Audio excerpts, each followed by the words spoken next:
అయిందా అమ్మ ధనుష్? అన్నం పెట్టేదా? ఏం కూర? పప్పు ఆలూ ఫ్రై. చికెన్ చేయమ్మా. ఎన్ని రోజులు మా ఇంకెన్ని రోజులు మా చికెన్ చేయకుండా ఉండేది? చికెన్ కావాలా? కోళ్ళు చచ్చిపోతున్నాయి అంట అక్కడ డిసీజెస్ వచ్చి. చికెన్ తినకపోతే నేను చచ్చేటట్టున్నా. నీకు అది అర్థం కావట్లా.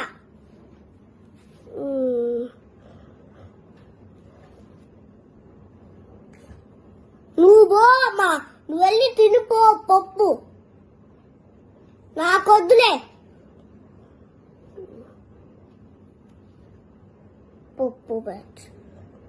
ఏందిరా అంటున్నా? ఏం లేదులేమ్మా, తినిపో నువ్వు వెళ్ళి. కోళ్ళకి ఇన్ఫెక్షన్ సాగుకొచ్చింది.